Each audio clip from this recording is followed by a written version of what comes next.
Silakan duduk kembali. Ya, Shalom. Ada sukacita, amin. Hari ini kita bersyukur oleh kemurahan Tuhan kita boleh ada sebagaimana adanya. Ya, secara khusus ini buat bangsa dan negeri kita ya, kita bersyukur kita boleh menikmati ulang tahun ya. Hari ulang tahun kemerdekaan Hari Republik Indonesia yang ke-80 adalah kemurahan Tuhan bagi kita. Betul kita sudah merdeka karena tidak dijajah oleh bangsa lain, tetapi dalam kemerdekaan itu sendiri ya tahun kita harus mengisinya ya, kita harus melakukan sesuatu sebagai orang-orang yang merdeka, tidak bisa berdiam diri saja, dan tentu kita bersama-sama berjuang bagi bangsa dan negeri ini supaya bangsa dan negeri ini baik ya. Walaupun ada orang berkata saat ini tidak baik-baik saja, ekonomi tidak baik-baik saja, keamanan tidak baik-baik saja, ada banyak yang tidak baik-baik saja. Jadi kalimat tidak baik-baik saja sangat tren. Ya ada demo, ada segala macam ya. Tetapi kita harus terus berjuang bersama-sama ya mengisi kemerdekaan ya yang Tuhan sudah bagi bangsa dan negeri ini. Tema kita hari ini adalah roh yang memerdekakan. Roh yang memerdekakan ya. Kita lihat firman Tuhan ya, dari Roma pasal 8. Roma pasal 8 ayat yang pertama kita baca bersama-sama. 1, 2, 3. Demikianlah sekarang tidak ada penghukuman bagi mereka yang ada di dalam Kristus Yesus. 1, 2, 3. Roh yang memberi hidup telah memerdekakan kamu dalam Kristus dari hukum dosa dan hukum maut. Saudara, ya ada roh yang memerdekakan. Roh Allah, Roh Kudus. Ya, roh Tuhan itu sendiri memerdekakan. Jadi sebelum dimerdekakan oleh roh itu, ya manusia dalam penjajahan kuasa kegelapan, dibelenggu oleh kuasa kegelapan. Kira-kira manusia itu dijajah, ya dijajah oleh dosa, dia belum merdeka. Nah, pertanyaannya adalah siapa yang dapat memerdekakannya? Nah, ini banyak dilakukan oleh manusia. Mulai berjuang hidup kudus, bertapa bisa dengan kekuatan manusia itu memerdekakan dirinya ya dari kuasa dosa, dari kuasa iblis. Ternyata tidak bisa karena iblis punya kekuatan yang luar biasa. Dia tidak maha kuasa, tapi dia punya kuasa. Kuasa mencengkram manusia, kuasa menipu, kuasanya luar biasa, membuat kacau, membuat porak-poranda semuanya. Dia bekerja, bahkan ketika kita belajar firman Allah, harinya sudah semakin dekat, hari Tuhan sudah dekat, hari akhir zaman tanda-tanda sudah ada, dan iblis bergerak sedemikian rupa supaya manusia itu ya tidak datang kepada Allah, supaya manusia itu tidak merdeka, supaya manusia itu tidak mengalami kebebasan. Ini fakta. Maka pengajar-pengajar sesat sedang bergerak sedemikian rupa. Kalau saudara belajar lihat tayangan-tayangan sudah terbuka sekali. Ada gereja setan ya beribadah, tetapi siapa yang mereka sembah? Iblis. Dan ritual-ritual sedemikian rupa luar biasa, kejahatan merajalela, dan mereka bergerak. Nah, siapa yang dapat memerdekakan manusia itu? Kalau saudara mau berjuang, oh saya mau hidup kudus dengan kekuatan saudara, di titik tertentu saudara akan kecewa. Karena saudara sangat-sangat terbatas. Saya sangat-sangat terbatas. Kadang-kadang kita bisa juga gampang sakit hati, gampang tersinggung ya, marah, meledak-meledak, gas terus ya, enggak ada remnya. Wah, itu bisa karena kelemahan kita secara manusia. Nah, manusia itu berjalan ya, manusia yang belum merdeka itu mereka hidup ya menurut daging, memikirkan hal-hal yang dari daging. Ya, di ayat 5 berkata begini. Roma 8 ayat 5. Ya. Sebab mereka yang hidup menurut daging memikirkan hal-hal yang dari daging. Mereka yang hidup menurut daging memikirkan hal-hal yang dari daging. Jadi manusia yang sudah jatuh ke dalam dosa, yang belum merdeka, pikirannya kedagingan terus. Ya, pesta pora, kesenangan, pokoknya memikirkan aku, ego, kedagingan. Jadi dia lebih melampiaskan hawa nafsunya, dia lebih mengutamakan kedagingannya, memikirkan hal-hal yang dari daging. Misalnya, oh kita mau bekerja, kira-kira dapatnya berapa?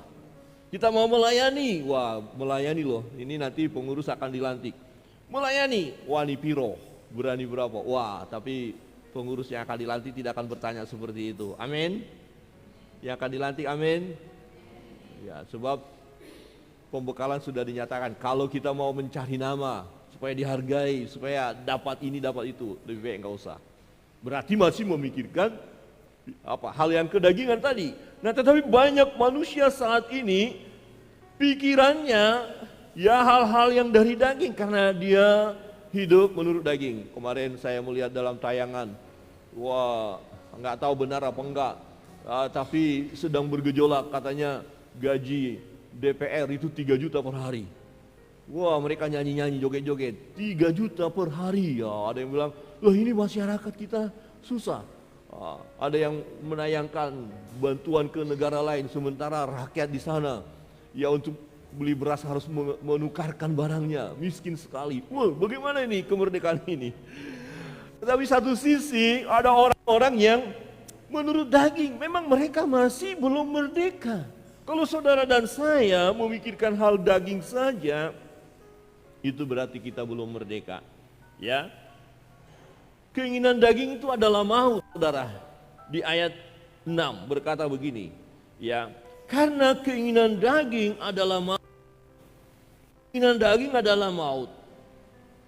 Jadi orang-orang yang terus melampiaskan keinginan daging, meladeni keinginan daging, hidup secara kedagingan, dia pasti masuk kepada maut. Karena orang ini belum merdeka. Orang ini belum merdeka. Oh, bisa nggak orang ini ada di gereja? Kayaknya bisa saja ya. Coba lihat kiri kanan. Ternyata bisa di gereja dia. Bisakah orang ini menjadi pelayan Tuhan? Bisa. Nanti Matius pasal 7. Tuhan bilang, aku nggak kenal kamu. Dia berkata, kami sudah berseru dalam nama Yesus. Kami sudah melayani. Kami sudah bernubuat. Mengusir setan dalam nama Yesus. Dia bisa mengusir setan loh. Dalam nama Yesus setannya keluar. Tapi dia sendiri menuju maut. Bahaya ini, ada masalah apa? Sebenarnya dia belum merdeka. Ya, nah dikatakan berikut, bagaimana orang-orang yang belum merdeka ini? Sebab keinginan daging adalah perseteruan dengan Allah. Jadi orang-orang yang hidupnya kedagingan, memikirkan hal-hal yang daging saja, dunia, dia sedang berseteru dengan Allah, berlawanan dengan Allah. Karena ia tidak takluk kepada hukum Allah. Di ayat yang ke-7. Sebab keinginan daging adalah perseteruan terhadap Allah. Kalau kita masih dikuasai oleh kedagingan kita, itu berarti kita tidak mau turut firman Allah. Orang-orang yang hidup secara kedagingan, lihat dia tidak turut firman Allah. Diajak berdoa, tidak mau. Diajak beribadah, tidak mau. Ya, diajak bertobat, tidak mau. Yang dia lakukan, saya mau menikmati kesenangan dunia ini. Ada banyak orang saat ini, sebenarnya dia tahu dia sedang berjalan dalam kegelapan, tapi dia tidak mau berhenti. Ya, kalau ada orang mencuri, dia tahu nggak kalau dia salah? Dia tahu itu. Kalau ada yang korupsi, dia tahu nggak itu salah? Dia tahu itu, tapi asik saja. Ya, ketika orang menipu orang lain, dia sadar nggak? Sadar dia itu, tapi memang dia belum merdeka. Bahkan dengan bangga bisa menceritakan keberhasilannya. Wow, ini karena orang ini belum merdeka. Nanti coba kita lihat betapa bahagianya kita kalau kita benar-benar merdeka. Sebab manusia yang belum merdeka ini, dia bermusuhan dengan Allah, seteru dengan Allah, dia takluk kepada hukum Allah. Dan inilah keadaan dunia saat ini. Manusia yang belum merdeka ini, kita lihat. Ya. Mereka tidak berkenan kepada Allah. Lanjut, ya. Mereka tidak berkenan kepada Allah. Ya. Allah tidak suka dengan orang-orang yang hidupnya ya secara dunia, yang lebih mengutamakan kedagingan, ya, yang hidupnya katakan duniawi, pesta pora, ya, melakukan hal yang jahat, ya, tidak datang kepada Tuhan, tidak pernah berdoa, tidak baca kitab suci. Ya, hari ini hari Minggu sebenarnya bisa beribadah, ada waktu yang senggang, tetapi berkata hari Senin sampai Sabtu kita udah capek bekerja, hari Minggu adalah hari untuk rekreasi.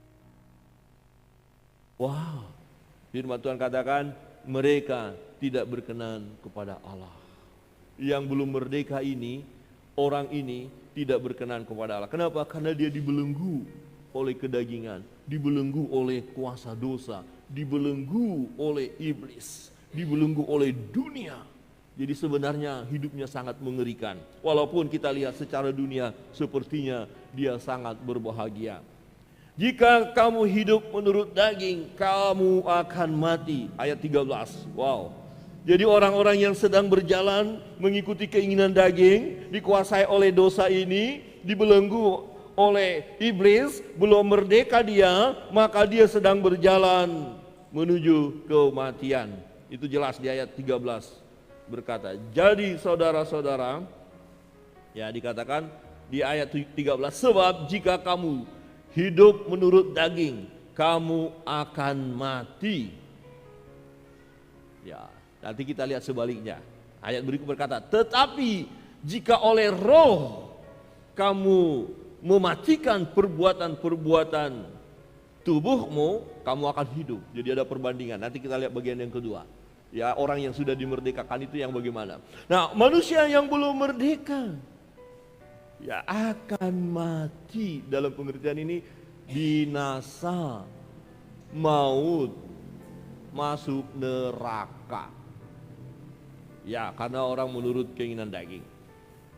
Dia dikuasai roh perbudakan yang membuat manusia itu takut. Di ayat 15 dikatakan, sebab kamu tidak menerima roh perbudakan, ini orang yang sudah merdeka, yang membuat kamu menjadi takut. Ya, takut lagi, tetapi kamu telah menerima roh yang menjadikan kamu anak Allah. Oleh roh itu kamu berseru ya Aba, ya Bapa. Jadi orang yang sudah merdeka menerima roh Allah. Tetapi orang-orang yang belum merdeka, belum menerima Yesus sebagai Tuhannya, dia diperbudak ya oleh roh jahat, ya, diperbudak ya oleh kuasa kegelapan. Jadi Bapak Ibu, ya, kita melihat di sekeliling kita tanda-tanda ini sudah sangat nyata. Ya, kemarin kalau Bapak Ibu tidak kuat-kuat melihat media sosial, ya lebih baik jangan ya, karena akan semakin stres. Ada anak kecil dilemparkan sama bapaknya, dilempar, diuntal, waduh ngeri sekali. Dan orang bilang ini kok aneh ada seorang orang tua lakukan anak seperti itu. Ya, ada yang menyiksa orang lain, ada yang bully luar biasa. Ada anak SMP, saya katakan ini dahsyat luar biasa negeri ini. Anak SMP di kelas dipukuli sama temannya dan meninggal di tempat, saudara. Jadi di mana teman-teman yang lain nonton, teman yang lain tidak buat apa-apa, di mana gurunya. Jadi di kelas itu kok ada yang videokan lagi, dia gebukin lah, meninggal anak itu. Wah, kasus ya. Saya bilang banyak sekali nih anak-anak sekolah udah jadi preman semua ini. Di mana kesalahannya? Ya, roh perbudakan, roh jahat, iblis terus bergerak mengacaukan. Ini fakta, saudara. Jadi betapa mengerikan manusia yang belum merdeka. Ya, dia dikendalikan oleh hawa nafsunya, dia dikendalikan oleh kedagingannya, dia dikendalikan oleh perbuatan-perbuatan jahatnya, dia dikendalikan kuasa iblis, dan garis akhirnya adalah kematian, maut. Bangsa kita sebelum merdeka tersiksa kan? Tidak bisa bergerak apa-apa, diperbudak, ya, dianiaya, makan susah dan segala macam. Jadi orang yang merdeka itu sangat-sangat menderita. Secara dunia kita mungkin melihat, hebat ya, kaya raya, pesta pora, senang-senang. Tapi sebenarnya mereka ada dalam penderitaan karena mereka dikendalikan oleh dunia, dikendalikan oleh kedagingannya, dikendalikan oleh dosa, dikendalikan oleh roh perbudakan, roh jahat. Itulah keadaan dunia, ya, di mana iblis bekerja dan akhirnya manusia yang belum merdeka itu akan mengalami penderitaan yang dahsyat. Dulu kita seperti itu. Dulu kita diperbudak oleh kedagingan kita, hawa nafsu kita, ya, pikiran kita bisa dirasuk oleh roh jahat, ya. Maka ada lagunya kan, ya, entah apa yang merasukimu, kan gitu ya. Dirasuki, tadi baik-baik saja, senyum-senyum, kok tiba-tiba orang ini apa masalahnya, kok kambuh lagi gitu ya. Saudara yang terkasih dalam Tuhan, ya, kita lihat, siapa yang dapat memerdekakan manusia dari penjajahan dosa, dari penjajahan iblis itu? Ya, sedang kita sudah menjadi orang percaya pun, sudah menjadi orang Kristen, sudah benar-benar dimerdekakan dari penjajah itu, penjajahan dosa itu, masih tetap digoda juga. Ya, sekiranya mungkin kita kembali lagi gitu loh.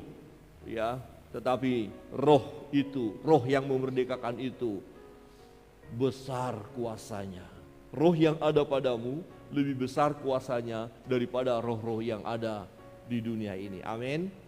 Roh Kudus, ya, roh Allah itu sendiri. Ya, bagaimana kemerdekaan itu terjadi di dalam hidup kita?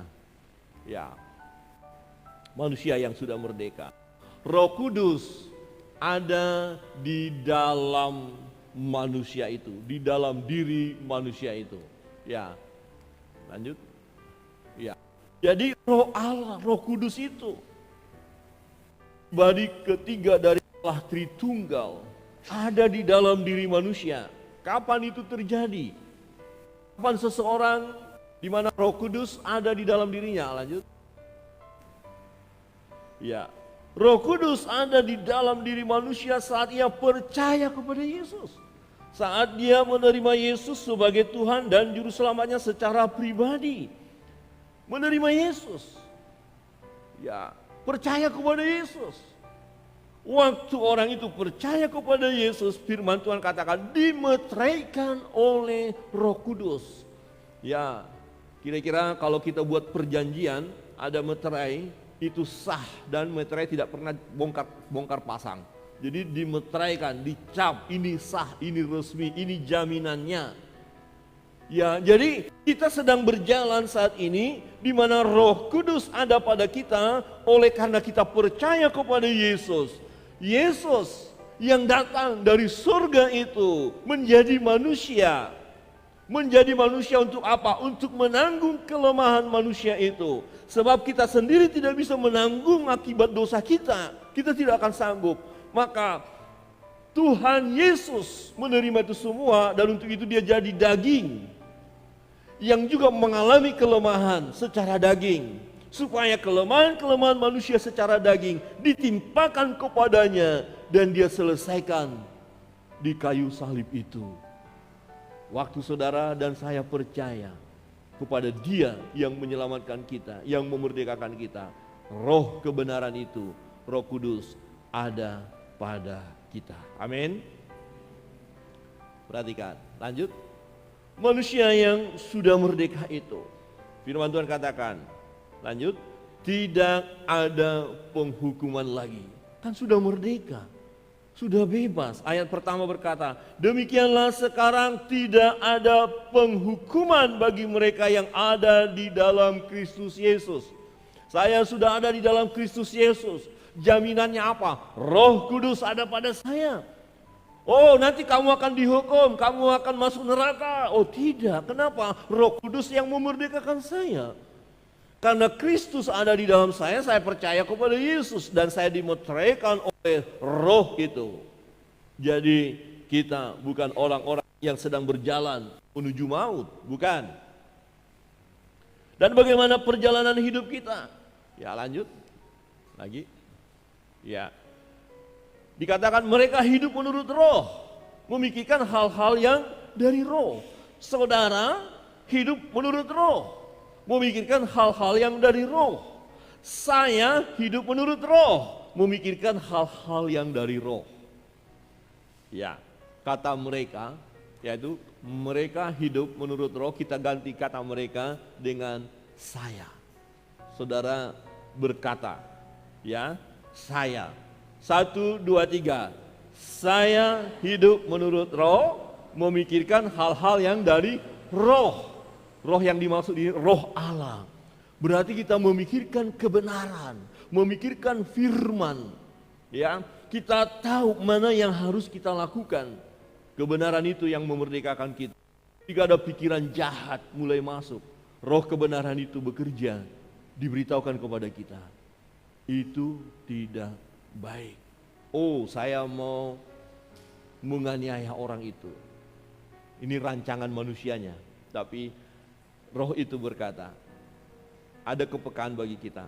Itu tidak baik. Ketika orang mau sudah melakukan hal yang jahat kepada kita, kemudian kita mau balas dia dengan kejahatan, awas, saya akan balas kamu. Tetapi roh itu bekerja di dalam diri kita. Ya, pembalasan adalah hak Allah. Akhirnya kita tahu, oh iya ya. Ya, kemudian kita mau marah-marah. Firman Tuhan katakan, tidak mendatangkan kebaikan. Berarti kita nggak boleh marah-marah. Ada amin? Coba lihat kiri kanan dan katakan, jangan marah-marah. Haleluya. Orang sudah merdeka kok marah-marah, teriak-teriak.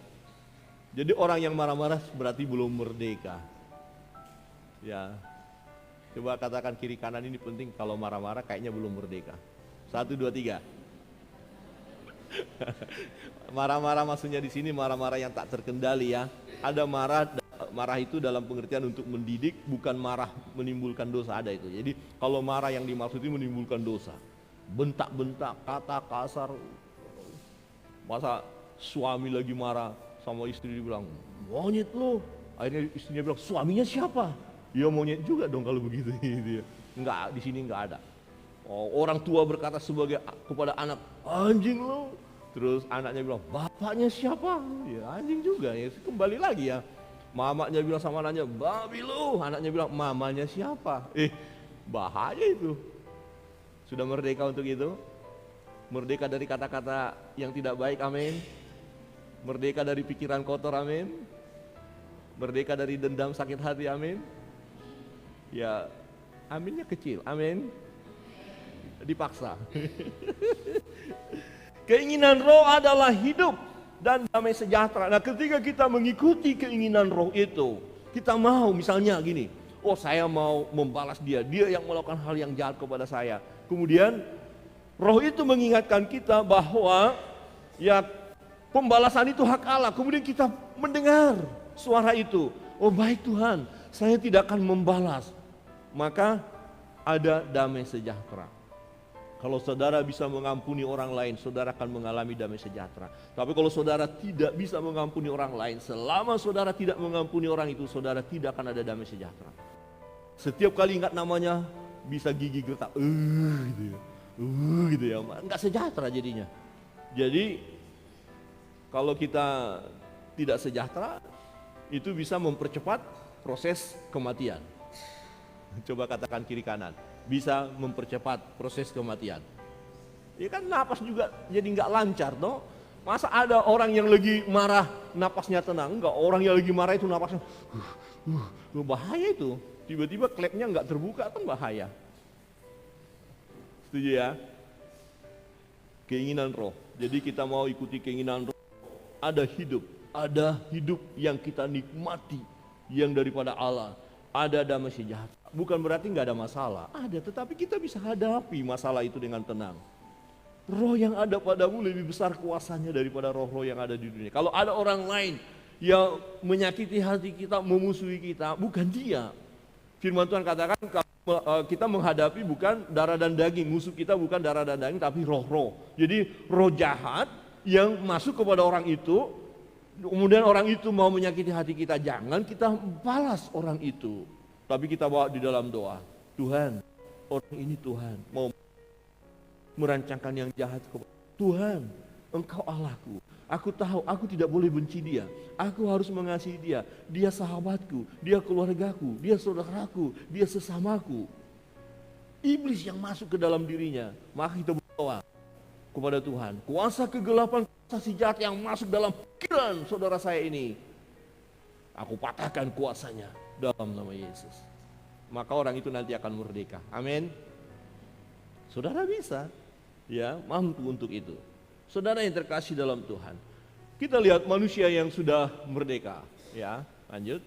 Manusia yang sudah merdeka hidup dalam roh Allah, ya, lanjut. Hidup dalam roh Allah, dan roh Allah itu diam di dalam manusia. Nah, itu ayat yang ke-9, ya, dikata, tetapi kamu tidak hidup dalam daging. Ini orang yang sudah percaya, yang sudah dimerdekakan. Roh Kudus ada di dalam dia, ya. Tetapi kamu tidak hidup dalam daging, melainkan dalam roh, jika Allah diam di dalam kamu. Ya, tetapi jika orang tidak memiliki roh Kristus, ia bukan milik Kristus. Kita adalah milik Kristus. Dan roh itu diam di dalam kita. Percayalah untuk itu. Amin. Ada Roh Kudus di dalam diri saudara dan saya yang percaya. Ada, percayalah. Dan kalau saudara mau buktikan, bisa. Misalnya saudara dalam keadaan ketakutan, entah apapun yang membuat takut, cepat berdoa. Roh Kudus tolong saya. Saudara akan bisa rasakan bagaimana roh itu bekerja. Kalau waktu pikiran saudara mulai penat, ya mulai dikacaukan oleh situasi yang ada, cepat berdoa, Roh Kudus tolong saya. Roh Kudus itu akan bekerja. Kemudian berikut ayat 11 dikatakan bahwa orang yang sudah merdeka itu menghidupkan tubuh yang fana. Jadi menghidupkan tubuh, dan jika roh dia, yaitu roh Allah, Roh Kudus, yang telah membangkitkan Yesus dari antara orang mati, diam di dalam kamu, maka ia yang telah membangkitkan Kristus Yesus dari antara orang mati akan menghidupkan juga tubuhmu yang fana itu oleh rohnya yang diam di dalam kamu. Roh Allah membangkitkan Yesus. Roh itu juga membangkitkan kita. Amin. Jadi kita akan mati, betul, akan diantar juga, akan dikubur juga. Tubuh yang fana ini akan dibangkitkan dengan tubuh kemuliaan. Dari daging ini dari tanah, yang dari tanah kembali menjadi tanah, itu betul. Tetapi yang dari Tuhan kembali kepada Tuhan. Jadi akan ada nanti kebangkitan orang-orang percaya setelah mati. Itu yang sudah dimerdekakan. Nah, bagaimana mereka yang tidak merdeka? Tidak akan mengenakan tubuh kemuliaan, ya, yang sama seperti kita. Dia akan dibangkitkan lagi, tetapi dibawa kepada maut. Ya, semua harus mempertanggungjawabkan apa yang dia lakukan. Firman Tuhan katakan. Jadi nanti akan dilemparkan. Nah, yang disebut kematian yang abadi. Dia bisa rasakan seperti ya seorang kaya yang meninggal itu, yang mati itu, kemudian dilemparkan ke jurang maut dan dia merasa panas. Kemudian teriak kepada Bapak Abraham, "Tolong saya, panas." Itu gambar yang Tuhan bukakan melalui firman bagi kita, bahwa betul akan ada penyiksaan itu bagi mereka yang belum merdeka.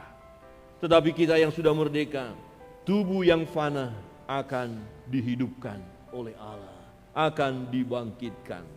Wow, sungguh bahagianya kita orang-orang yang sudah merdeka.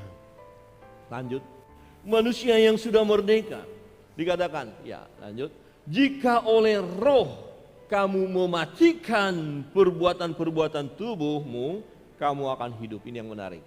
Jadi saudara dengan kekuatan saudara berjuang untuk berbuat baik, berjuang untuk tidak berbuat dosa. Dengan kekuatan kita secara manusia kita tidak mampu.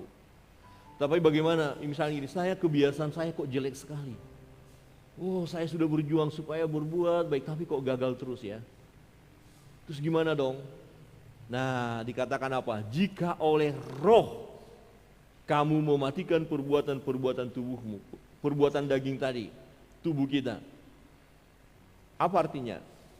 Ya, dengan kita datang kepada Tuhan, dengan kita berdoa, dengan kita terus datang mengikuti kehendak Allah, maka keinginan-keinginan daging itu mati.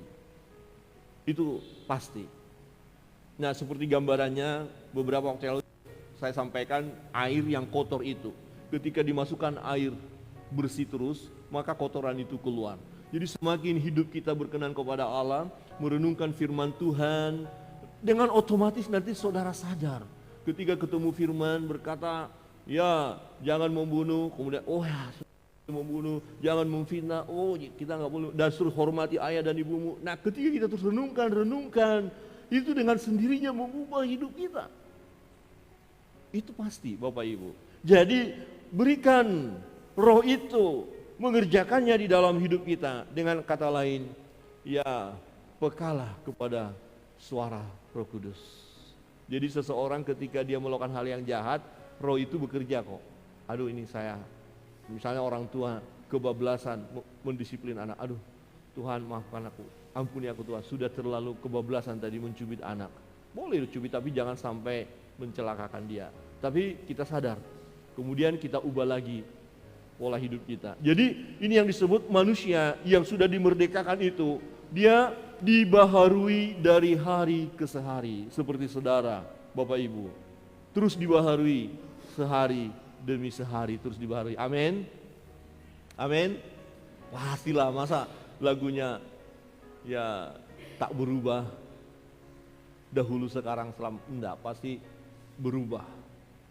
Ya mungkin lagunya hidupku dulu tak begini kan gitu. Kenapa rupanya dulu? Wah, dulu jahat sekali, sekarang baik sekali. Hidupku dulu tak begini. Dulu bagaimana? Jahat sekali, sekarang apa? Baik sekali. Wah, ada amin. Coba katakan kiri kanan, sekarang baik sekali. Ih, nggak berani. Harus berkata baik sekali, amin. Pikirannya sudah diubahkan, tidak sempurna. Ingat, jangan kaku juga, jangan gimana, enggak berani Pak Pendeta. Enggak, artinya pastilah ada yang berubah, pasti. Dulu kita mikirkan, maunya harta. Ya, sekarang enggak, dia mulai balance ya. Ya, harta penting, tapi Tuhan juga penting, jadi mulai seimbang. Nah, akhirnya lihat berikut, orang yang sudah dimerdekakan itu hidupnya dipimpin Roh Allah. Ya, dipimpin Roh Allah. Ya, kita lihat di ayat 13 tadi berkata, jadi saudara-saudara kita adalah orang yang berhutang tetapi bukan kepada daging supaya hidup menurut daging. Kita bukan hidup menurut daging. Dan ayat 13, sebab jika kamu hidup menurut daging, kamu akan mati. Tetapi jika oleh roh kamu mematikan perbuatan-perbuatan tubuhmu, kamu akan hidup. Ya, kamu akan hidup. Dan kemudian kita dipimpin oleh Roh Allah itu sendiri. Ya. Saudara yang terkasih dalam Tuhan, orang yang sudah merdeka itu telah menerima roh yang menjadikan kita ini anak Allah. Ayat 15 berkata begini, sebab kamu telah menerima kamu tidak menerima roh perbudakan yang membuat kamu menjadi takut lagi, tetapi kamu telah menerima roh yang menjadikan kamu anak Allah. Oleh roh itu berseru, ya Aba, ya Bapa. Kita menerima roh Allah dan status kita adalah anak-anak Allah. Amin. Kita baca ayat 16 bersama-sama. Ayat 16. 1, 2, 3. Roh itu bersaksi bersama-sama dengan roh kita bahwa kita adalah anak-anak Allah. Ini benar. Karena Yohanes pasal 1 ayat 12 berkata, yang percaya kepadanya diberi kuasa untuk menjadi anak-anak Allah. Dan Roh Kudus itu ya meneguhkan bersama dengan roh kita. Jadi Jangan bimbang, jangan pernah ragu status kita yang percaya kepada Yesus, kita ini adalah anak-anak Allah. Amin. Bukan hanya kata kita secara daging, secara manusia, tidak, tapi roh itu bersaksi. Roh Allah itu sendiri yang bersaksi. Manusia yang sudah dimerdekakan. Ini menarik. Kita juga adalah ahli waris. Maksudnya orang-orang yang berhak menerima janji-janji Allah. Orang yang merdeka itu luar biasa, saudara. Di ayat 17 berkata begini, lebih lengkapnya saya akan baca untuk kita. Dan jika kita adalah anak, maka kita juga adalah ahli waris. Maksudnya orang-orang yang berhak menerima janji-janji Allah, yang akan menerimanya bersama-sama dengan Kristus, yaitu jika kita menderita bersama dengan Dia, sampai kita juga, supaya kita juga dipermuliakan bersama-sama dengan Dia. Supaya kita juga dipermuliakan bersama-sama dengan Dia. Jadi orang yang dimerdekakan, dipimpin oleh roh Allah itu sendiri. Kita hidup sesuai dengan kebenaran. Dan kita dalam perjalanan hidup ini, menarik sekali ya, sebagai ahli waris, menerima berkat-berkat Tuhan. Menerima janji-janji Tuhan. Kita diberkati oleh Tuhan. Anak cucu kita diberkati oleh Tuhan. Firman Tuhan katakan anak cucu orang percaya tidak akan jadi peminta-minta. Dia diberkati. Kita orang-orang yang dilindungi Tuhan. Kita orang-orang yang dijaganya. Firman Tuhan katakan seperti biji matanya kita. Kita ini adalah biji mata Allah, dilindunginya. Jadi sungguh luar biasa kita orang yang merdeka ini. Betapa bahagianya kita. Pertanyaannya Bapak Ibu, baiklah kita katakan kita merdeka, kita bahagia. Tetapi bagaimana dengan mereka yang masih belum merdeka? Adakah hati kita memikirkan mereka? Adakah kita mulai melihat mereka? Apakah kita mulai menggumuli? Dan hati Tuhan adalah supaya mereka pun merdeka. Tuhan tidak menghendaki kematian mereka dalam kefasikan mereka. Bahkan inilah amanat agung yang Tuhan berikan kepada murid-murid. Pergilah, jadikanlah semua bangsa muridku. Pergilah, bersaksilah, beritakanlah kabar baik. Jadi kita dilibatkan oleh Tuhan supaya orang-orang yang belum merdeka pada akhirnya mereka merdeka. Kita bersyukur, saudara dan saya dilibatkan oleh Tuhan. Kita adalah tim kerja Allah, dipakai oleh Allah. Kita mau bersama-sama. Ya, apa profesi saudara? Ya, bagaimana saudara dalam kehidupan hari lepas hari?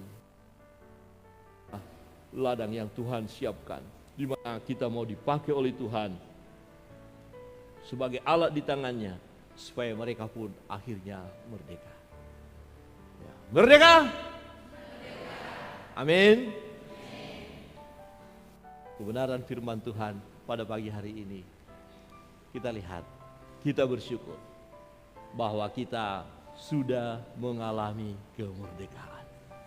Dosa, maut, iblis tidak bisa membelenggu kita. Menggoda ya, masih digodanya kita. Masih digodanya supaya kita jatuh. Tetapi roh yang ada pada kita, roh yang memerdekakan itu, kuasanya lebih besar dari penggoda-penggoda yang ada. Kedua, kita bersyukur ya, sebagai orang-orang merdeka akan menikmati terus berkat-berkat Allah. Kita adalah ahli waris. Amin.